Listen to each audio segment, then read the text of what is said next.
एक well structured society, शानदार agriculture technique और वर्ल्ड क्लास मेडिकल फैसिलिटी के साथ प्राचीन इजिप्शियन वो थे जिन्होंने एक एडवांस सिविलाइजेशन की नींव रखी थी। इंसान जब एवोल्यूशन के फेज से अपने आप को ऊपर उठाकर मॉडर्नाइजेशन की तरफ बढ़ रहा था, तभी इजिप्शियन इस फ्रेज में बाकी इंसानों से काफी आगे निकल चुके थे। कहते हैं कि उस समय में भी इस सभ्यता के पास अपनी सरकार और लॉ एनफोर्समेंट हुआ करती थी। ये रिसर्च और डॉक्यूमेंटेशन का भी काम काफी बखूबी कर सकते थे। प्राचीन इजिप्ट के लोग बियर तक बनाना जानते थे। किसी इंसान के बीमार पड़ने पर ये उसका मेडिकल ट्रीटमेंट और सर्जरी तक कर लेते थे। ऐसे में सवाल उठता है कि कहीं ये आज के इंसानों से भी ज्यादा एडवांस तो नहीं थे। आखिर इन्होंने सभ्यता का विकास कैसे किया था? प्राचीन इजिप्ट में लोगों का जीवन कैसा हुआ करता था? वहाँ के लोगों ने कैसे इतनी एडवांस सभ्यता को विकसित किया?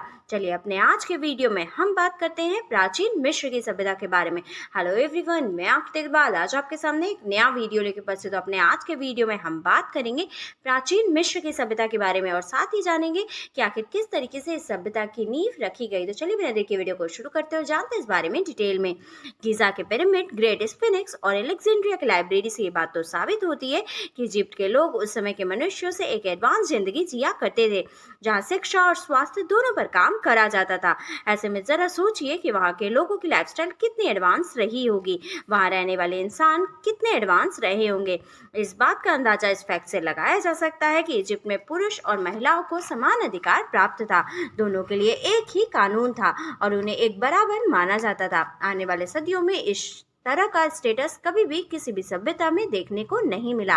दुनिया में ज्यादातर लोग जब सभ्यता स्थापित करने की कोशिश कर ही रहे थे, तभी इजिप्शियन खेती करना जान चुके थे। नील नदी के पानी की मदद से ये इरिगेशन करते थे और साथ ही कपड़े भी बनाते थे। इजिप्ट में रहने वाले लोग पानी के एक छोर से दूसरे छोर जाने और यात्रा करने के लिए बोटिंग की मदद लेते थे। हैवी स्टोन्स या फिर व्यापार का सामान एक स्थान से दूसरे स्थान पर पहुंचाने के लिए भी इसी रूट की सहायता ली जाती थी। पिरामिड को बनाने के लिए जिन बड़े ब्लॉक स्टोन्स की जरूरत थी, उसे भी इसी रूट से लाया जाता था। इजिप्शियन यात्रा करने के शौकीन थे, मगर यात्रा से ज्यादा वे जिस चीज को पसंद करते थे वे थी बियर। जी हाँ, बियर बनाने की शुरुआत इजिप्ट की सभ्यता से ही हुई थी। 18,000 साल पहले यहाँ के लोग बियर को अपनी नींद के साथ लेना पसंद करते थे। जवान लोग ही नहीं, बच्चे भी बियर को काफी चाव से पीते थे। लेकिन आपको बता दें कि उस समय इजिप्ट में बनने वाली बियर आज बनने वाली बियर से काफी अलग होती थी। ये एक तरीके का स्वीट सूप होता था जिसमें अल्कोहल कंटेंट काफी कम होता था। यही वजह थी कि बच्चे भी इसे पीना पसंद करते थे। वे शाकाहारी भोजन पसंद करते थे और साफ सफाई में काफ़ी रुचि रखते थे। यहाँ के लोग साइंस में भी दिलचस्पी रखते थे। डेंटिस्ट्रिक, टेक्नोलॉजी, सर्जरी और यहाँ तक कि ऑटोप्सी का ज्ञान भी उन्हें हुआ करता था। मेडिकल साइंस में इनकी तरक्की भी कमाल की थी। 3300 बीसी में भी ये लोग सांप के काटने और बिच्छू के काटने से लेकर शरीर पे आई हर एक चोट का इलाज कर सकते थे। मेडिकल साइंस को जानने के लिए कई प्रयोग किया करते थे। दवाओं से लेकर ट्रीटमेंट का प्रयोग करके उसे वेरीफाई भी कर लेते थे।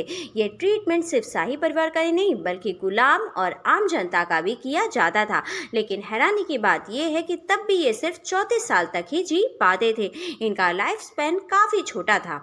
मेडिकल साइंस में खुद को मजबूत बनाने के अलावा प्राचीन मिस्र के लोग अपने शरीर का भी खास ख्याल रखते थे। अपने आप को बीमारी और इन्फेक्शन से बचाने के लिए वो साबुन का इस्तेमाल करते थे, जिसे वेजिटेबल ऑयल, एनिमल ऑयल और सॉल्ट से बनाया जाता था। नहाने के अलावा सफाई के तौर पर बाल रखना ये पसंद नहीं करते थे। पुरुष ही नहीं बल्कि यहाँ की महिलाएं भी खुद को गंजा रखती थी। खुद के शरीर को महकता हुआ रखने के लिए फ्रेग्रेंस का इस्तेमाल करते थे। इससे पता चलता है कि यहाँ के लोगों को इत्र का भी ज्ञान था। सबसे पहला डिओड्रेंट भी इन्होंने ही बनाया था। जहाँ इजिप्शियन एक तरफ मेडिकल साइंस में आगे बढ़ रहे थे, वहीं दूसरी तरफ उनका विश्वास था कि इंसान का दिमाग उसके दिल में होता है। बाकी सभी सभ्यता की तरह वे मानते थे कि खुशी, दर्द, गुस्सा, हिम्मत, ये सभी भावनाओं का विचार दिल से उत्पन्न होता है। दिमाग के इस्तेमाल के बारे में उन्हें ज्यादा ज्ञान नहीं था और उन्होंने दिमाग को एक्सप्लोर करने के क्षेत्र में ज़्यादा काम नहीं किया था। ये सब हमें इनकी मम्मी को प्रिजर्व करने के तरीकों से पता चलता है, क्योंकि इजिप्शियन शरीर तो अच्छे से प्रिजर्व कर लेते थे, लेकिन दिमाग को प्रिजर्व करने पर इन्होंने ज़्यादा ध्यान नहीं दिया था। ऐसा इसलिए क्योंकि उन्हें दिमाग के ज़्यादातर हिस्सों के बारे में पता ही नहीं था।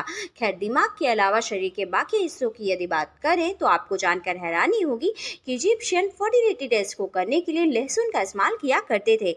ये लोग महिला में प्रेगनेंसी को जानने के लिए उनके गुप्तांग में लहसुन रखते थे और अगर उसकी महक उसके मुंह से आती थी तो ये माना जाता था कि महिला प्रेग्नेंट है। यह तरीका बेहद ही अजीब था। दरअसल वो महिला के शरीर के सभी अंगों का ज्ञान नहीं रखते थे। इजिप्शियन बच्चे होने की प्रक्रिया को तो जान गए थे, लेकिन पेट में उनके विकास के ढंग को नहीं समझ पाए थे। प्राचीन मिस्रवासियों ने अपनी सभ्यता को सुचारू रूप से चलाने के लिए एक न्यायिक व्यवस्था भी तैयार की थी। यहाँ दो तरीके की अदालतें हुआ करती थी, जिनमें निचली अदालत को कैबिनेट नाम करार दिया गया था, जबकि ऊपरी अदालत को ग्रेट कैबिनेट कहा जाता था।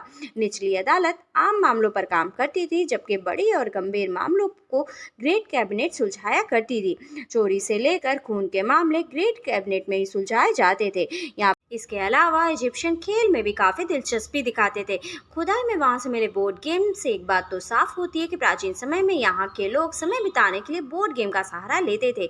इजिप्ट में सबसे ज़्यादा सिनेट गेम खेला जाता था। यह एक प्रकार का चेस या फिर लूडो स्टाइल गेम हुआ करता था। इसके अलावा मेकअप का चलन भी पुरानी इजिप्शियन सभ्यता से ही चला आ रहा है। उस समय की महिलाएं ही नहीं बल्कि पुरुष भी मेकअप किया करते थे। वो आंखों में आईलाइनर और काजल लगाते थे। रिसर्च बताती है कि इजिप्शियन जिस मेकअप का प्रयोग करते थे उसे नाइट्रस ऑक्साइड की मात्रा काफ़ी ज़्यादा होती थी, जो कि इम्यूनिटी को बूस्ट करने के साथ ही आंखों को इन्फेक्शन से भी बचाती थी। इजिप्ट के बारे में एक बहुत ही खास बात यह है कि जहाँ एक तरफ महिला और पुरुष दोनों को समान अधिकार दिया गया था, वहीं दूसरी तरफ यहाँ शिक्षा केवल अमीर आदमियों के लिए ही बनाई गई थी। यानी कि केवल अपर क्लास के पुरुष ही शिक्षा प्राप्त कर सकते थे, जबकि निचले वर्ग के लोगों के लिए शिक्षा उपलब्ध नहीं थी। अपर क्लास के बच्चों को हिस्ट्री, मैथ, राइटिंग और साइंस जैसे सब्जेक्ट पढ़ाए जाते थे। इसके अलावा कुछ स्कॉलरशिप्स भी होती थी, जिसके बदौलत गरीब तबके के कुछ ही लोगों को शिक्षा का अधिकार था। शिक्षा को छोड़कर यदि कानून पर ध्यान दिया जाए तो महिलाओं को इजिप्ट में जमीन जायदाद खरीदने और बेचने का अधिकार प्राप्त था। उनका सोशल स्टेटस पुरुषों के ही बराबर था। कानून के नज़र में यह सामाजिक व्यवस्था गुलाम भी फॉलो किया करते थे।